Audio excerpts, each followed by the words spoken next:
war often begins as a spark, a single moment or action that ignites a chain of events no one can control.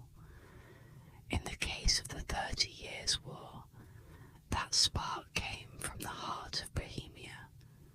Rebellious nobles hurled the imperial envoys out of a window in what we now call the defenestration of Prague. But that was just the beginning. What started as a local rebellion soon spiraled into a conflict that engulfed the whole of Europe. It became a war of politics, religion, and sheer survival. Welcome back to ASMR History, where I dive deep into history's most fascinating stories with a sense of calm and relaxation. Whether you're returning or joining us for the first time, I'm glad you're here as we explore the next chapter of the 30 Years' War. We left off in Bohemia, where the Protestant revolt against the Catholic Habsburgs set the stage for something much bigger. The Bohemian phase was bloody and decisive, but it was only the first act. Now we move into an even more complex period of the war, as powerful forces from across Europe are drawn into the conflict, expanding both its reach and its devastation. As the historian C.V. Wedgwood put it, the 30 Years' War had now become a European catastrophe, and she couldn't have been more right.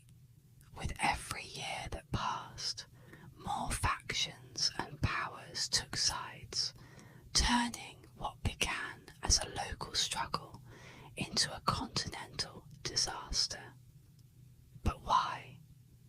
Why did nations like Denmark and Sweden, so far removed from the events in Bohemia, decide to get involved?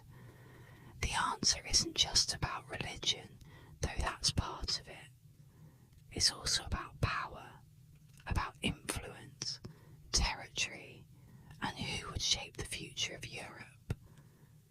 This is the part of the story where two major players, the Palatinate and Denmark, step into the chaos, each driven by their own hopes and ambitions.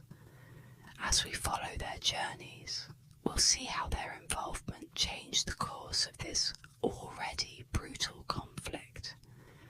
The war became less about clear sides and more about shifting alliances, where loyalties blurred and survival meant making deals with whoever could offer the most.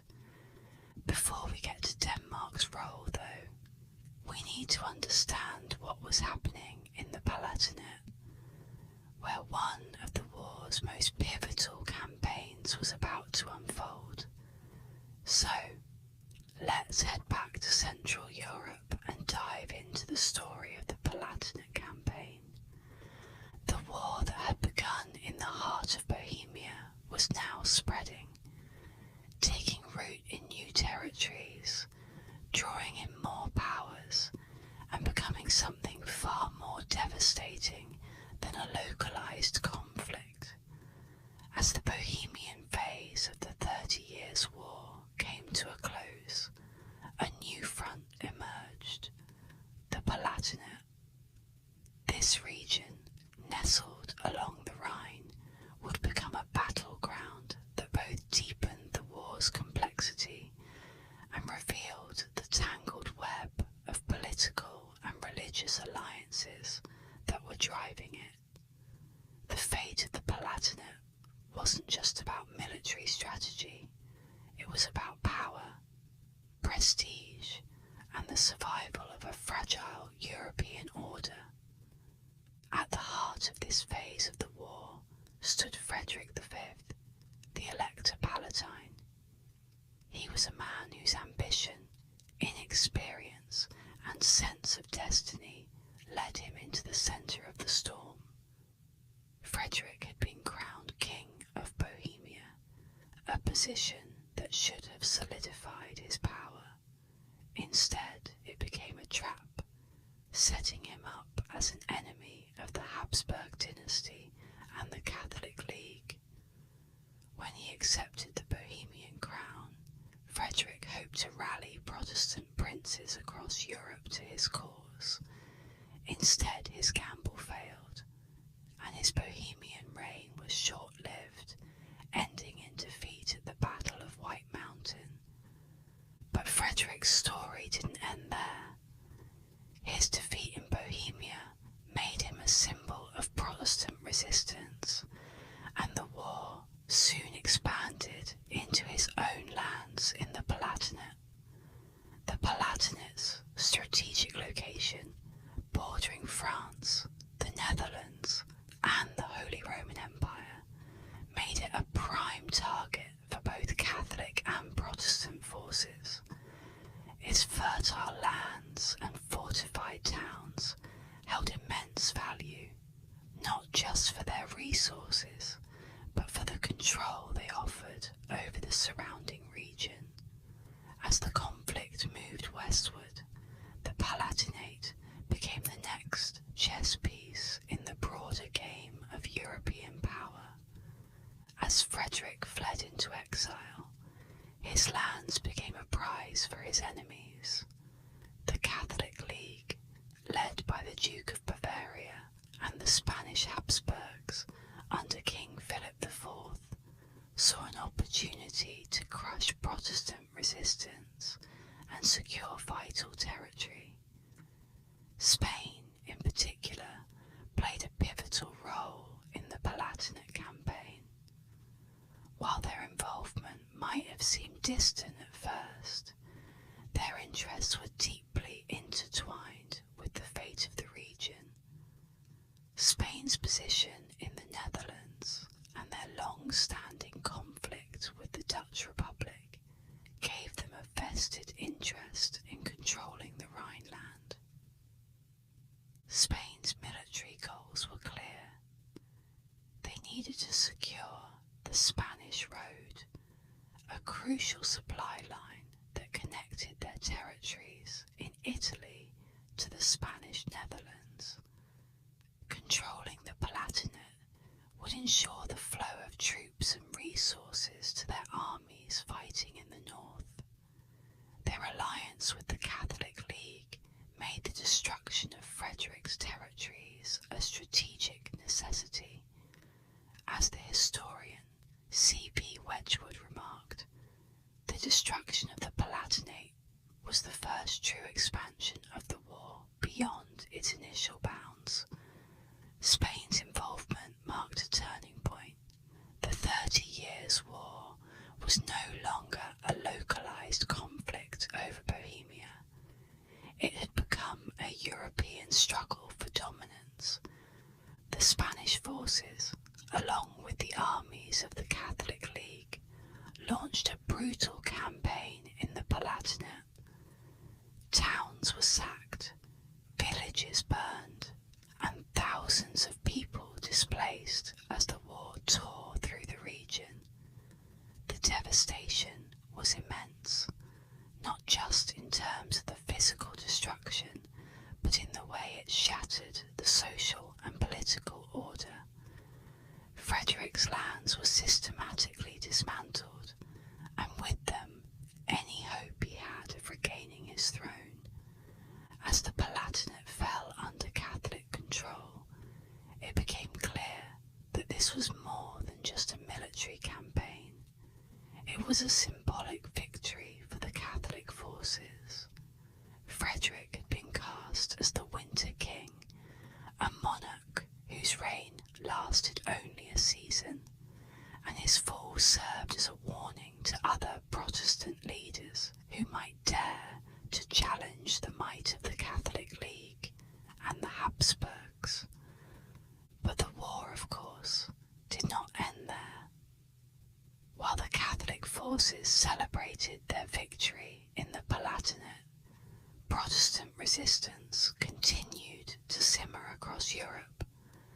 The fall of Frederick and the Palatinate created a sense of urgency among Protestant rulers, many of whom feared that their own lands would be next. Denmark, in particular, saw the writing on the wall. King Christian IV, a staunch Protestant and ruler of one of Europe's most powerful kingdoms, knew that the war was far from over. Christian had watched the destruction of the Palatinate with growing alarm. If Catholic forces could crush Frederick and seize his lands, what was to stop them from turning their sights further north? Denmark was not yet directly involved in the conflict, but Christian understood that his kingdom's security and the future of Protestantism in Northern Europe hung in the balance. The destruction of the Palatinate, while a victory for the Catholic League, marked the beginning of a new phase in the 30 Years' War. Protestant leaders, like Christian IV of Denmark, would not stand idly by as the Catholic forces gained ground. With Frederick in exile and his lands under Catholic control, Christian saw his chance to act. Denmark would become the next major player in the war, launching its own intervention to halt the Catholic advance and defend Protestant interests in Europe. The Danish intervention was about to begin, and with it, the war would enter yet another brutal and decisive chapter. The 30 Years' War had now reached a critical point, and new players were emerging on the stage. Among them was Christian IV of Denmark, a king who believed he could turn the tide of the conflict in favour of the Protestant cause. Christian wasn't just any ruler, he was a monarch with ambition, drive, and a deep sense of duty to protect Protestantism in Northern Europe. To him, the war was not just about territorial control, it was about faith, survival, and the future of his kingdom. Christian IV saw the devastation in the Palatinate and knew that his time to act had come. If the Catholic League could destroy Frederick V and his lands, what was to stop them from pushing northward into the Protestant heartlands? Denmark was secure for the moment, but Christian understood that this security could be fleeting if the Habsburgs were allowed to crush Protestantism unchecked. His words, immortalized by later historians, reveal his determination. I will not stand idly by while the Protestant faith is crushed under the boot of the Habsburgs. But Christian's ambitions were not solely born from religious conviction. There was a political calculus at work as well. The Danish king saw an opportunity to expand his influence and secure his kingdom's borders by intervening in the war. The collapse of Frederick's power in the Palatinate left a vacuum in Northern Europe, one that Christian believed he could fill. His ambitions were high, and so were the stakes. If Denmark succeeded in pushing back the Catholic forces, Christian would not only save Protestantism, but also strengthen his own position as a leading power in the region. Denmark's Protestantism, deeply rooted in its culture and politics, was intertwined with Christian's goals.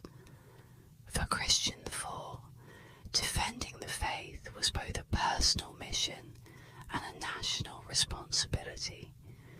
His kingdom had been one of the first to adopt Protestantism during the Reformation, and now he saw it as his duty to ensure its survival in the face of Catholic aggression. But religious zeal alone would not win battles. Christian knew that if Denmark was to succeed, it would need more than prayers. It would need soldiers, strategies, and victories on the battlefield. At first, Denmark's intervention seemed promising. Christian IV's armies moved swiftly through northern Europe, securing a series of early victories that raised the hopes of Protestant forces. His strategies were bold, focusing on rapid assaults and securing key strongholds to weaken the Catholic League's grip. For a time, it seemed as though Denmark might achieve what Frederick could not: a successful pushback against the Habsburgs, but Christian's confidence would soon be tested. As Denmark's armies advanced, a new figure emerged to challenge the Protestant king, Albrecht von Wallenstein. Wallenstein, an imperial general of unmatched skill and ambition, would prove to be one of Christian's greatest adversaries. His rise to prominence was nothing short of meteoric, and his brilliance on the battlefield quickly made him a force to be reckoned with. Wallenstein was not content with merely defending Habsburg interests. He sought to crush Denmark's ambitions and cement Catholic dominance in Europe. Wallenstein's strategic mind was unlike any other.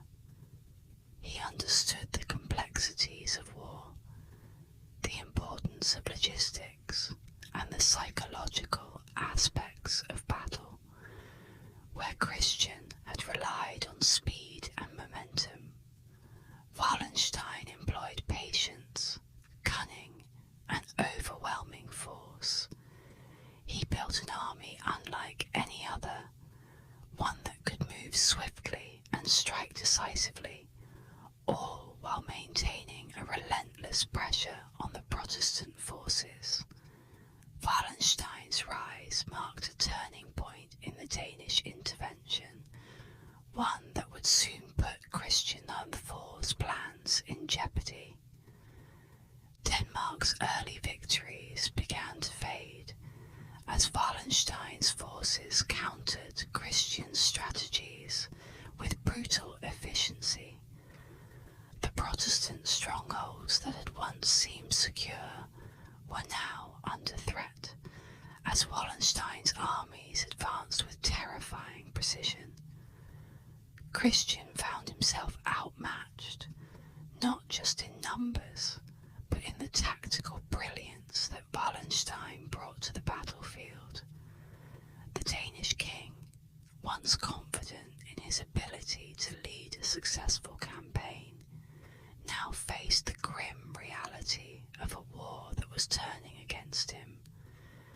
But Christian was not one to back down easily. He rallied his forces, determined to hold the line against Wallenstein's relentless advance. Battles raged across northern Europe, with both sides suffering heavy losses. The toll of the war weighed heavily on Christian IV, who struggled to maintain his kingdom's military and economic strength in the face of mounting pressure. The war, which had once seemed like a righteous cause, was now becoming a desperate struggle for survival. Wallenstein's brilliance was not only in his ability to win battles, but in his capacity to exploit the weaknesses of his enemies.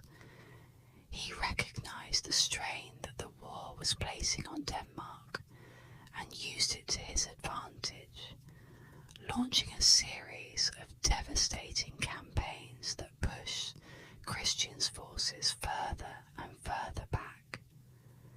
The dream of a Protestant victory began to slip away as Wallenstein's dominance became ever more apparent. Despite the setbacks, Christian IV refused to give up.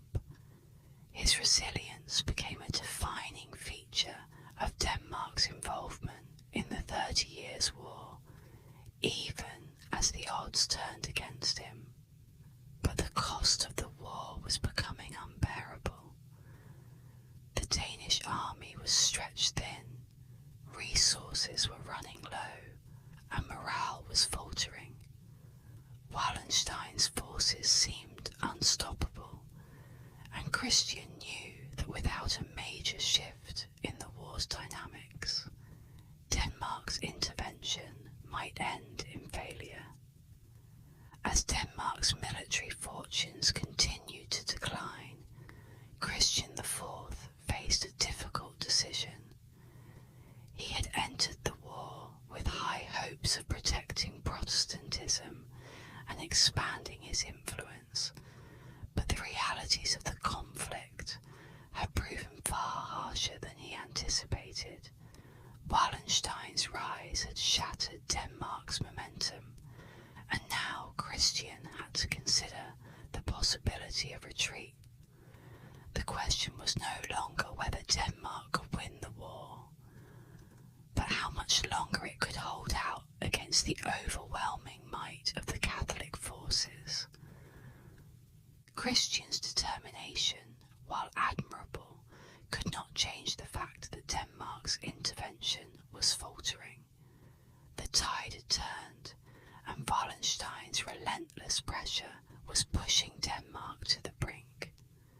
Christian IV, once a symbol of Protestant defiance, now found himself facing the harsh reality of defeat.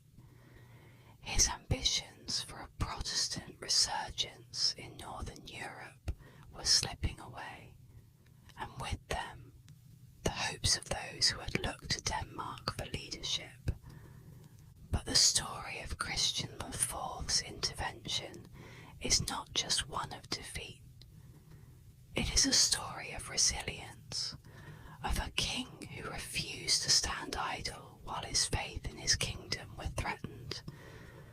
Christian's efforts, while ultimately unsuccessful, demonstrated the lengths to which the Protestant cause would go to resist the Habsburgs and the Catholic League.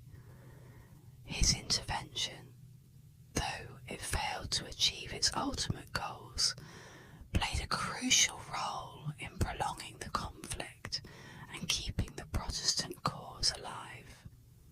As Denmark's role in the war diminished, a new chapter was beginning to unfold. Wallenstein, the man who had brought Christian IV to his knees, was now poised to take on an even greater role in the conflict.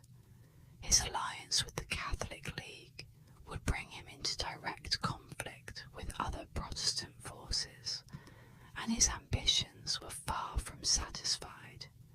With Denmark weakened, Wallenstein now turned his attention to the broader war in Europe, where his tactical genius would be tested against new and formidable opponents. The stage was set for a new phase of the war, one that would see Wallenstein rise to even greater prominence in the service of the Catholic cause. The 30 Years' War had already seen its share of ambitious generals and cunning leaders, but few would leave a mark quite like Albrecht von Wallenstein. Rising from the ranks of the imperial army, Wallenstein carved out a reputation as a master tactician, a man who could bend the chaotic forces of war to his will. His rise wasn't just a product of military skill, it was the result of a sharp, calculating mind that viewed war as both business and politics. Peter H. Wilson, in his renowned work on the conflict, captures this duality best. Wallenstein was a man who saw war as both business and politics. Wallenstein's ascent was swift. He He was a man of vision, someone who understood that the 30 Years' War was no longer just about religious divisions. It was about power, Protestant or Catholic. What mattered most was who could leverage the instability to their advantage. Wallenstein did just that. His early campaigns were marked by decisive victories, each one furthering his reputation as the man who could dominate Protestant forces and shift the balance of power in favour of the Catholic League. One of Wallenstein's most remarkable qualities was his ability to see the battlefield as more than just a place for conflict. It was a chessboard, and he knew how to move the pieces. His army was not just an extension of the empire, but a finely tuned machine that he wielded with brutal efficiency. His strategies were innovative, often using the land and his enemies' weaknesses to his advantage. It wasn't just about sheer numbers for Wallenstein. It was about positioning, timing, and outmaneuvering his opponents in ways they never saw coming. Key battles solidified his legacy. The Battle of Dessau Bridge in 1626, where his forces crushed a Protestant army under Ernst von Mansfeld, stands as one of his most significant victories. The Protestant forces had hoped to sever Wallenstein's supply lines and gain a strategic upper hand, but Wallenstein was one step ahead. His tactical foresight allowed him to anticipate their moves, cutting them down with precision and securing his dominance. It was here that his genius truly began to shine, with maps rustling softly in the background as his strategy unfolded, like the calming yet methodical planning of a master at work. But it wasn't just the battlefield where Wallenstein made his mark. His role in shaping the course of the war was as much about politics as it was about military might. Unlike many of the Catholic leaders, Wallenstein's motivations were far more pragmatic. While religion undoubtedly played a role, his true ambition lay in power.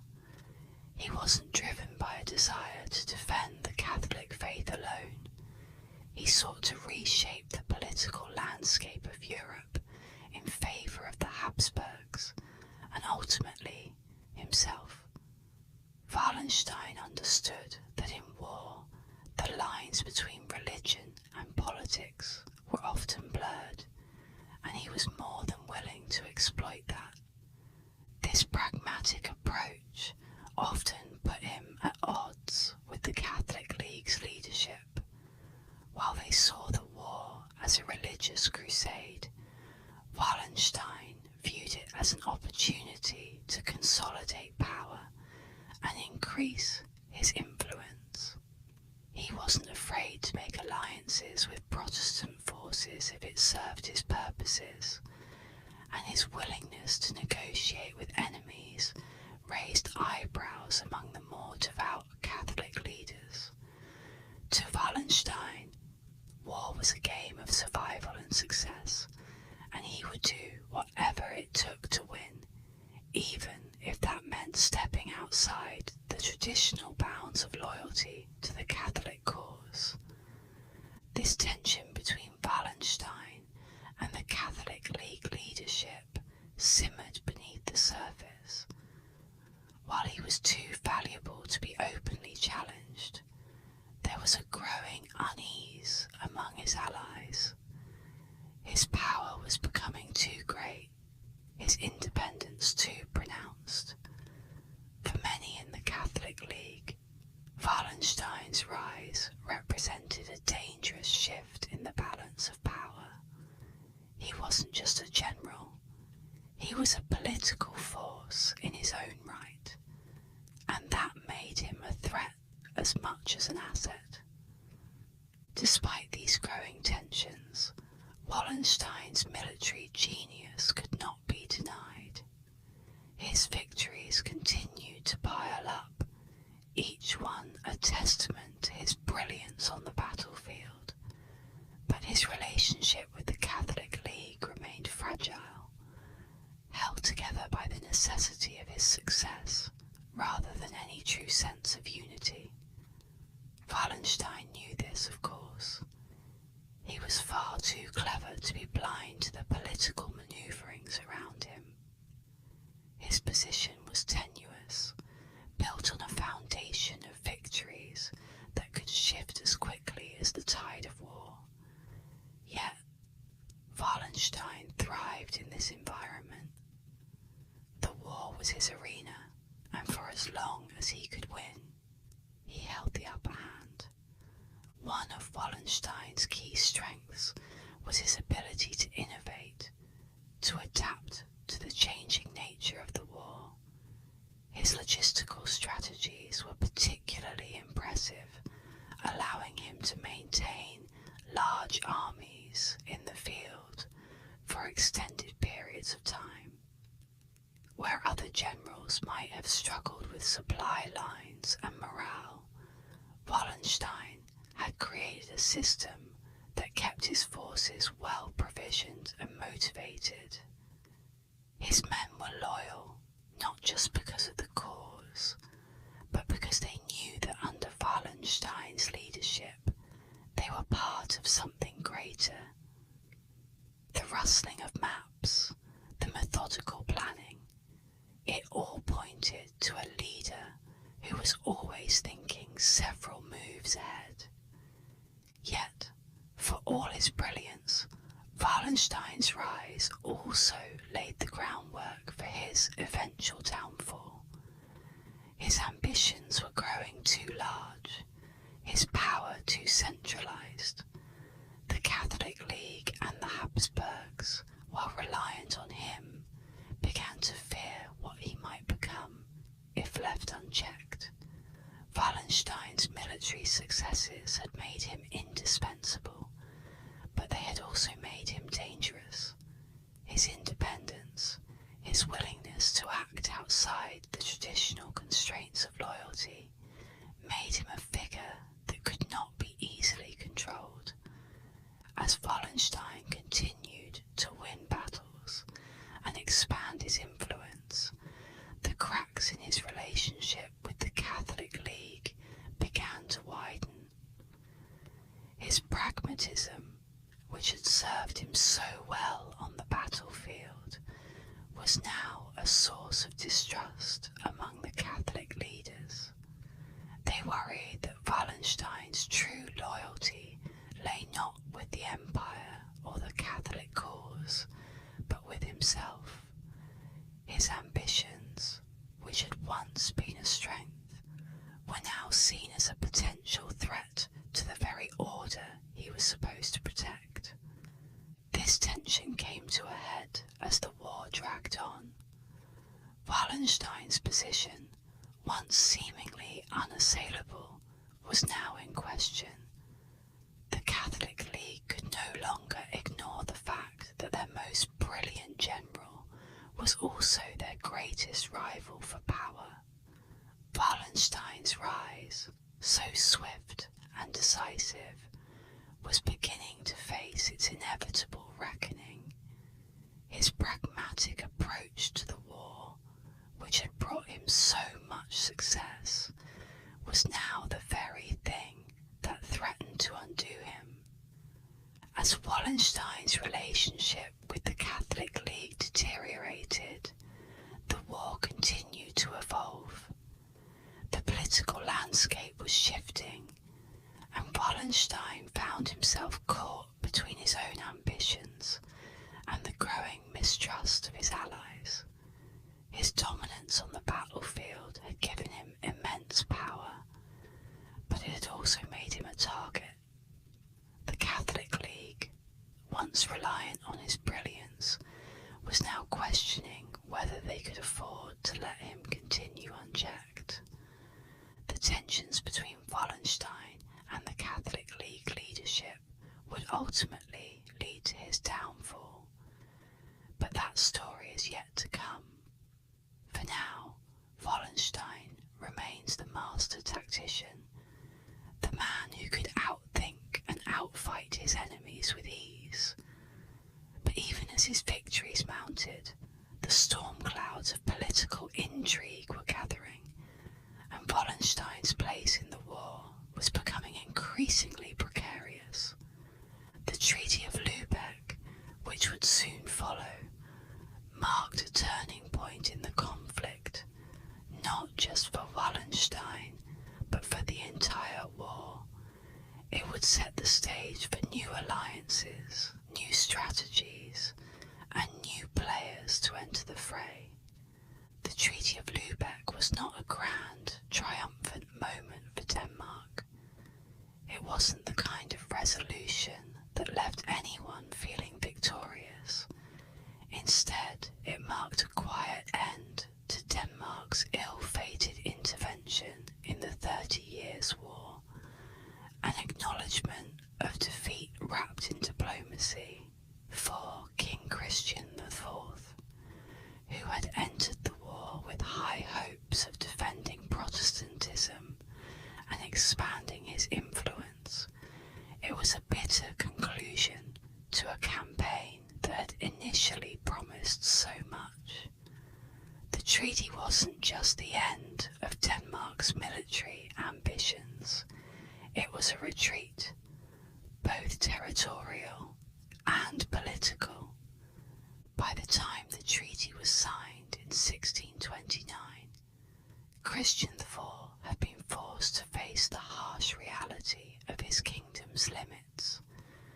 The powerful armies of Albrecht von Wallenstein and the Catholic League had proven too much for Denmark to withstand. What had begun as a bold intervention to defend the Protestant cause had devolved into a desperate struggle for survival. The conditions of the Treaty of Lübeck reflected this shift. Denmark would retain its sovereignty, but only by stepping back from the war, relinquishing its territorial ambitions in northern Germany, and abandoning its role as the protector of Protestantism in the region. For Christian IV, the treaty was a political retreat, a recognition that his grand vision of Danish influence in Europe had come crashing down. Denmark was allowed to keep its territories, but it had to withdraw entirely from the conflict. This was not a victory, but a survival strategy. It was a move designed to preserve what little power Denmark still held, while acknowledging that further involvement in the war would only bring more devastation. As one Danish noble is quoted to have said after the treaty, "We had lost the war, but not our resolve." The sentiment was clear. Denmark had been forced to withdraw, but they had not given up on the hope of maintaining their place in the European order. But while the Treaty of Lübeck ended Denmark's active participation in the 30 Years' War, it did little to bring true peace to the continent. In many ways, it was a pause, not a resolution. The treaty's failure to address the broader issues at play, the religious and political tensions that had fueled the war, meant that the conflict would continue to rage on, with new players stepping in to fill the vacuum left by Denmark's retreat. The war, by this point, had become far too complex for any single treaty to end it. While Denmark's exit might have offered a moment of calm, it was clear that the underlying conflicts were far from resolved. Protestant forces across Europe were still reeling from Wallenstein's military dominance, and Catholic powers were not yet satisfied with their gains. The Treaty of Lubeck, in essence, allowed the war to shift gears rather than stop entirely. It created a temporary lull in the fighting, but it did nothing to ease the deep divisions tearing Europe apart. In fact, the treaty set the stage for further conflict, particularly involving Sweden and its ambitious king, Gustavus Adolphus. With Denmark out of the picture, the Protestant cause needed a new champion, and Gustavus was more than ready to step into that role. He saw an opportunity to expand Swedish influence in Northern Europe while defending the Protestant faith, much like Christian IV had hoped to do. But, unlike Christian, Gustavus would bring a level of military prowess that would change the course of the war. The failure of the Treaty of Lubeck to secure lasting peace meant that the 30 Years' War was far from over. While Christian IV and Denmark had retreated, the conflict was only entering a new phase, one that would see Sweden rise to prominence and the war's devastation continue to spread across the continent. The Treaty of Lubeck was, in many ways, a missed opportunity. It ended Denmark's involvement, but did nothing to resolve the deeper issues that had ignited the war in the first place. Christian IV returned to Denmark. His dreams of European influence shattered, but his kingdom still intact. The treaty had spared Denmark from further destruction, but it had also stripped it of the power and prestige Christian had sought to gain. The Danish king, once a hopeful leader of the Protestant cause, was now forced to watch from the sidelines as the war raged on without him. But while the Treaty of Lubeck closed the door on Denmark's ambitions, it opened another for Sweden. Gustavus Adolphus would soon enter the fray, bringing with him a disciplined and highly effective army that would challenge the Catholic League in ways Denmark had not been able to. The war was about to shift once again, as new alliances were formed and new strategies were deployed. The Treaty of Lubeck was not the end of the 30 Years' War, but rather the beginning of its next phase. As we turn to the social impact of the Danish phase, we can begin to see how this retreat left scars far beyond the battlefield. The war had not only drained resources and lives, it had fractured communities, disrupted economies, and forever changed the course of many nations. The Danish phase of the 30 Years' War was not only a time of shifting alliances and military manoeuvres, it was a period of immense human suffering. The conflict had a profound social impact, particularly in northern Germany, where the fighting tore through towns and villages, leaving devastation in its wake. War, famine, and disease walked hand in hand, and the toll on the civilian population was catastrophic. As Denmark's armies moved through the region, they left behind a trail of ruin. Entire villages were decimated, their fields scorched, and their people displaced. Rural communities that had once thrived were now barren and broken.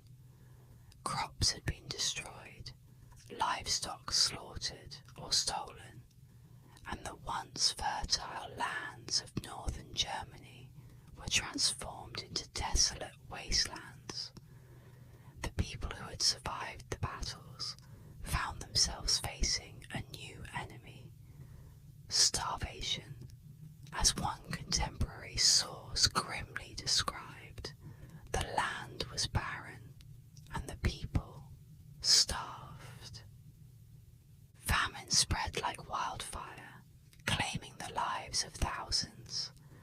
With fields left untended and trade routes disrupted, food became a precious commodity.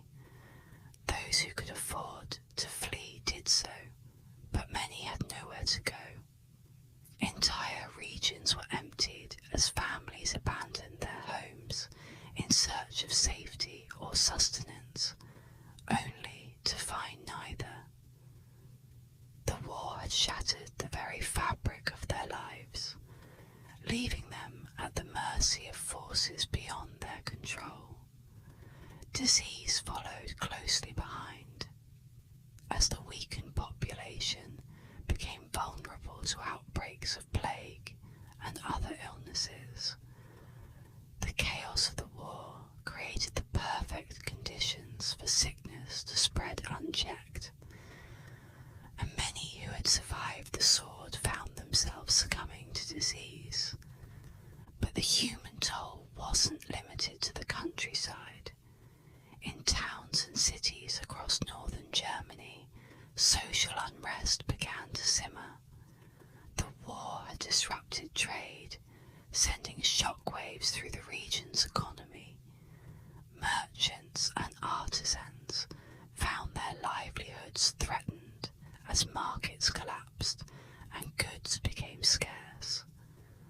Hunger and poverty drove people to desperation, and riots broke out in several towns as the once orderly structure of society crumbled under the weight of the conflict.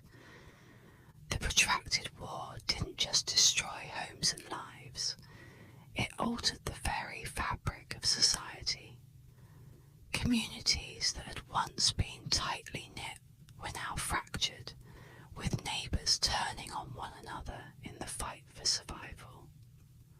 The war had created a new kind of social landscape, one marked by distrust, fear, and a deep sense of loss. Families were torn apart, and for many, the future looked bleak. Those who had survived the initial phases of the war were now struggling to rebuild their lives in a world that seemed irreparably broken. Economically, the impact of the Danish phase was equally devastating. Trade routes that had once been the lifeblood of northern Europe were severed, and agricultural production ground to a halt. The war had made it nearly impossible for farmers to plant or harvest crops, and the ripple effect of this disruption was felt far beyond the battlefields. With food production at a standstill, prices soared, and hunger became a constant companion for many. For merchants, the war was a disaster. Goods that had once flowed freely between cities were now trapped behind blockades or lost to the chaos of battle. Markets collapsed, and with them, the fortunes of many who had depended on trade to make a living. Northern Germany's economy, once vibrant, was left in tatters, and the effects would be felt for generations to come. Yet, even in this devastation, the seeds of change were sown. The war was reshaping the economic landscape of Europe, forcing new alliances and trade routes to emerge. While traditional markets were disrupted, some saw opportunity in the chaos, and a new class of traders and financiers began to rise from the ashes of the old economy. The 30 Years' War, in its destruction, was was also a crucible for the early modern European economy, where survival meant adaptation. The human and economic toll of the Danish phase was immense, leaving a scar on northern Germany that would take years to heal. But the war, as brutal as it was, continued to evolve. The suffering of the people was only one chapter in this long, devastating conflict. In the next episode, we'll explore how the Treaty of Lubeck paved the way for a new wave of interventions, and how the war continued to shape the course of European history. As we bring this episode to a close, let's take a moment to reflect on the journey we've travelled together. We've explored the rise of the Palatinate as a key battleground in the 30 Years' War, following the tragic downfall of Frederick V and the devastation that swept through his lands. We've seen how Christian IV of Denmark entered the conflict with high hopes, only to face the crushing power of Wallenstein and the Catholic League. Wallenstein's brilliance as a military tactician reshaped the course of the war, forcing Denmark into a retreat, leaving Protestant hopes momentarily shattered. In this episode, we've seen how the war evolved from a regional conflict into something much larger, with power shifting across Europe like never before. As Geoffrey Parker so aptly put it, the war had become a relentless force, shifting power across Europe. It was no longer just about religious divisions. It was about survival, territory, and the political futures of entire nations. Denmark's withdrawal, marked by the Treaty of Lubeck, was a turning point, but it was far from the end. With Denmark out of the picture, new players were waiting in the wings, ready to pick up the Protestant cause. Wallenstein, though victorious, would soon find himself facing a new challenge, one that would come from the north in the form of a man determined to change the tide of war.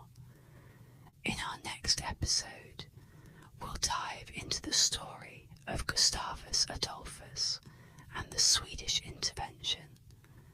Sweden's king, known for his military genius and deep sense of purpose, would lead his armies into the heart of Europe, bringing with him a new phase of the conflict that would further alter the balance of power.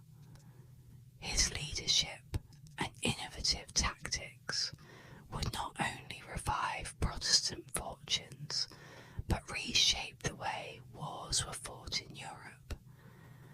I hope you've enjoyed this quiet journey through history with me. If you're new here or returning, don't forget to subscribe to ASMR History, where we continue to explore the great moments of the past in the most soothing way possible. Your support means the world to me, and I can't wait to share the next chapter of this incredible story with you. Thank you for your time, your curiosity, and your passion for history.